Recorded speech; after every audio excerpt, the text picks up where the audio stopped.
présenter aujourd'hui ma pile à lire du Cold Winter Challenge.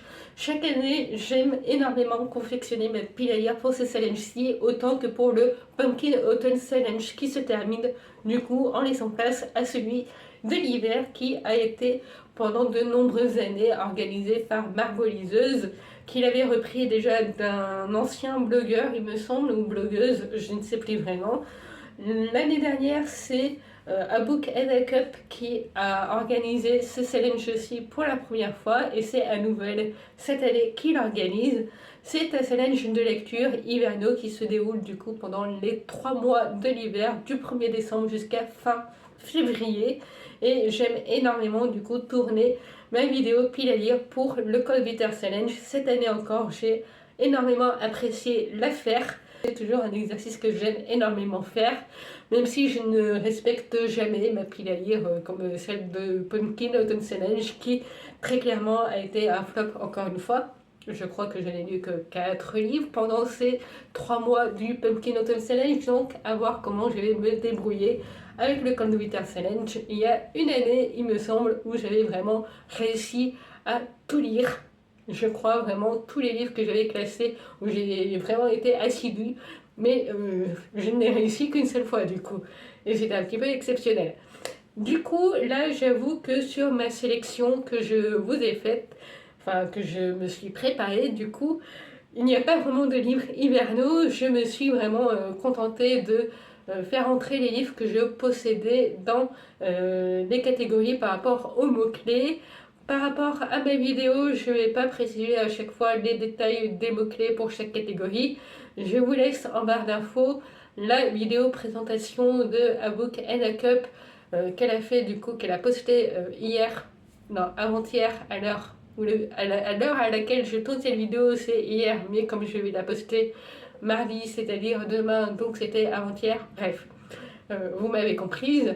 Du coup, c'est parti, je vais vous présenter tous ces livres en commençant du coup par le menu thématique que j'ai énormément apprécié cette année. Il s'agit de Voyage en Scandinavie et la première catégorie c'est entre Fika et Haig. J'ai choisi d'y mettre le bracelet de Jade qui est du coup du fantastique chinois écrit par Mu Ming. Donc ici, on est plutôt en 1640, donc on nous dit pendant la 13e année du règne de l'empereur Shongzhen. Alors malgré tous les dramas historiques chinois que j'ai pu voir, je ne connais pas pour autant les noms des empereurs, mais c'est un petit peu le contexte dans lequel se déroule cette histoire.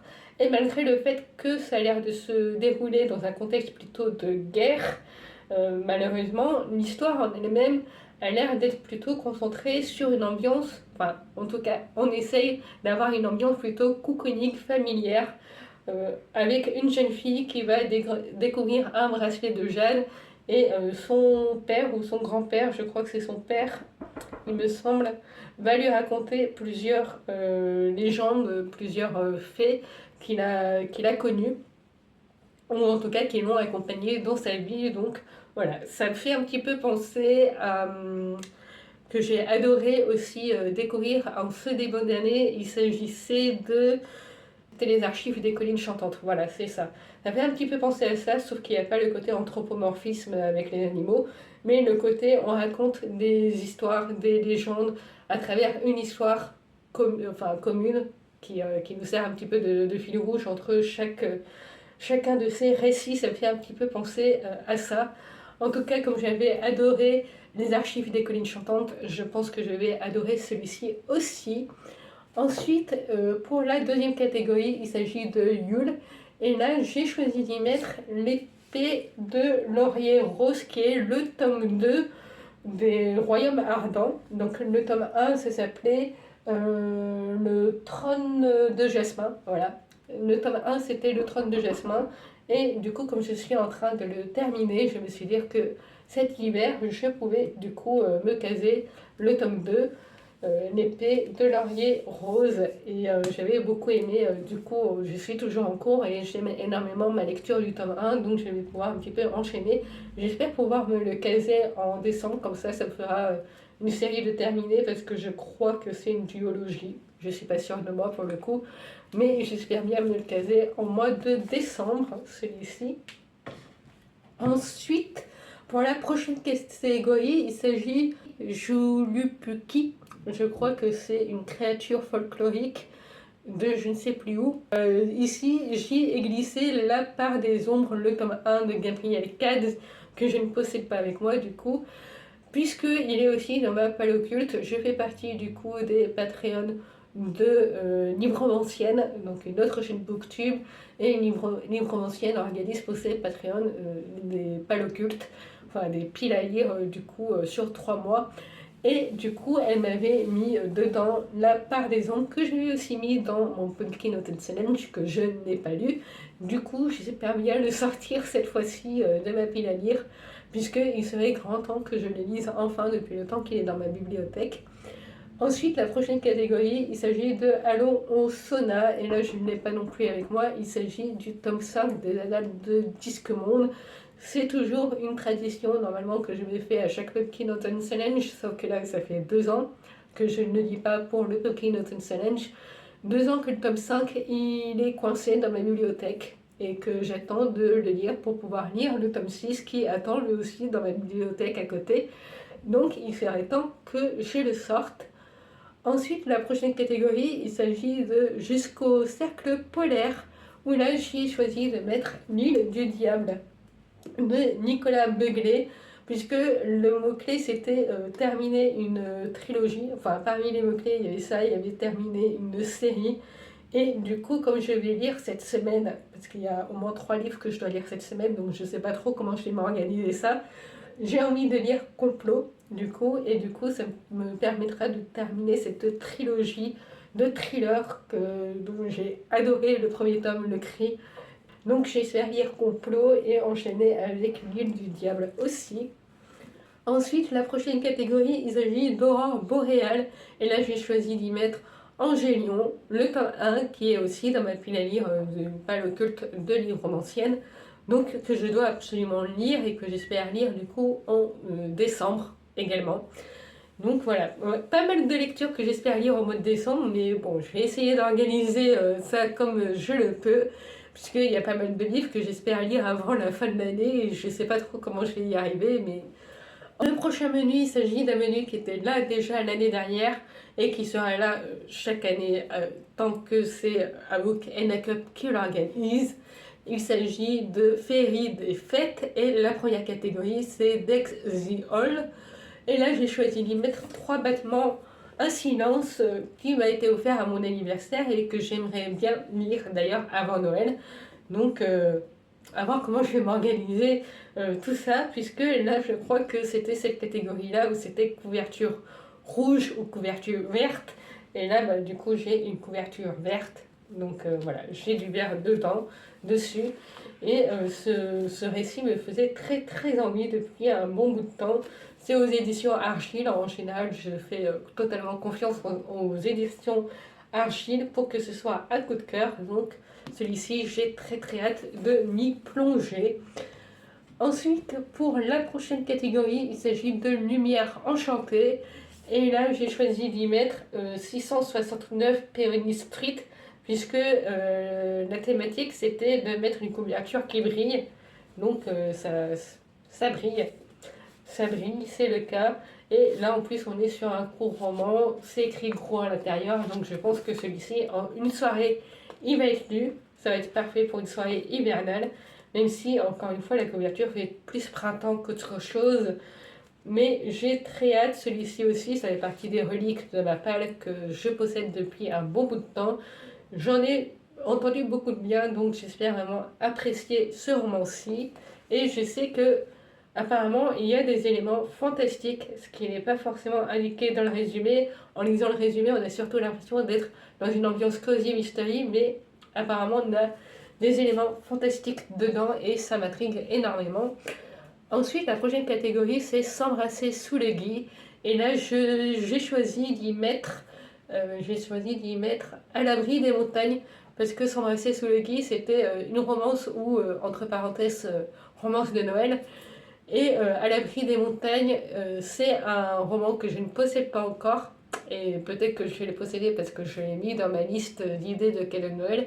Mais en tout cas, je sais qu'une de mes collègues bibliothécaires l'a mis dans sa pile à lire. Et moi qui ne suis pas du tout romance de Noël, celle-ci me fait particulièrement envie parce qu'elle se passe à Chamonix. Et comme j'habite à Grenoble, Chamonix, c'est tout proche de chez moi. Donc ça m'intrigue et j'ai très envie du coup d'en découvrir plus sur cette romance de Noël qui se passe dans un environnement du coup que je connais assez bien.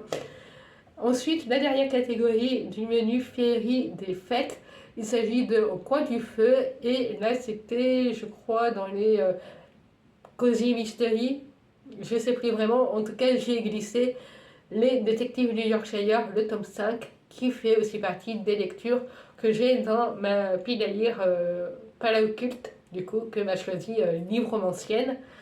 Donc il faut vraiment que je le lise celui-ci, et en plus ça me permettra un petit peu d'avancer dans les détectives du Yorkshire parce que ça fait au moins 2 ans que je suis bloquée du coup au tome 2 et que je n'ai pas encore lu le tome 3. Et le dernier menu, il s'agit de Froid polaire.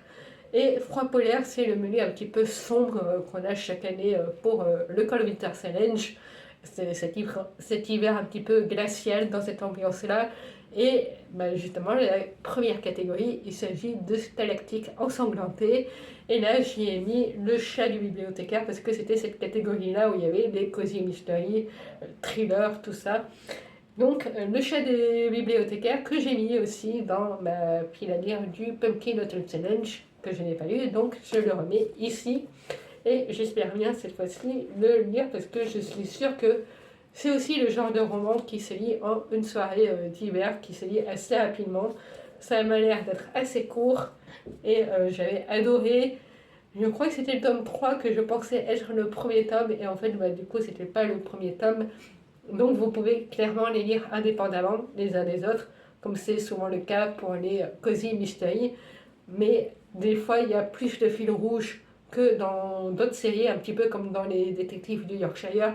Le fil rouge est un petit peu plus important. Donc si on lit le tome 5 avant de lire le tome 3, avant de lire le tome 1, on est un petit peu perdu, alors que dans le chat du bibliothécaire, le fil rouge est beaucoup moins important. Donc c'est voilà. J'ai hâte de découvrir ce premier tome et d'avancer dans cette saga Cozy Mystery. On reste d'ailleurs dans le Cozy Mystery avec la prochaine catégorie qui est Let It Snow, où là c'était justement la catégorie vraiment ambiance Noël avec un mot-clé de Noël qui représente Noël dans le titre. Et donc j'ai mis un tome de Agatha Raisin que j'ai l'impression de mettre chaque année dans ma pile à lire de Cold Winter Challenge parce que c'est le seul, un des rares Agatha Raisin, je m'en posais 3 en tout. Dans toute la longue saga des Agatha Raisin, je n'en ai lu encore aucun. Et celui-ci, donc c'est un Noël presque parfait, je voulais absolument justement pour pouvoir le glisser dans la pile à lire du Cold Winter Challenge, mais à chaque fois il passe à côté. Donc j'espère cette année que ce sera la bonne pour enfin découvrir Agatha Raisin. Je sais qu'il y a une série, mais la série me fait pas du tout envie. Et en discutant d'ailleurs avec une lectrice de la bibliothèque, d'une des bibliothèques où je travaille, elle me disait qu'elle visualisait parfaitement les personnages d'Agatha Raisin, si bien les personnages dans sa tête qu'elle ne voulait absolument pas voir la série télé, que ça ne lui disait absolument pas, et je la comprends totalement, donc j'ai d'autant plus hâte de découvrir cette saga de Cozy Mystery que je sais très populaire et très appréciée. Ensuite, on passe à Marcher dans la neige, Marcher dans la neige, pardon, et bah, là encore, c'était tout ce qui était nature walking, tout ça.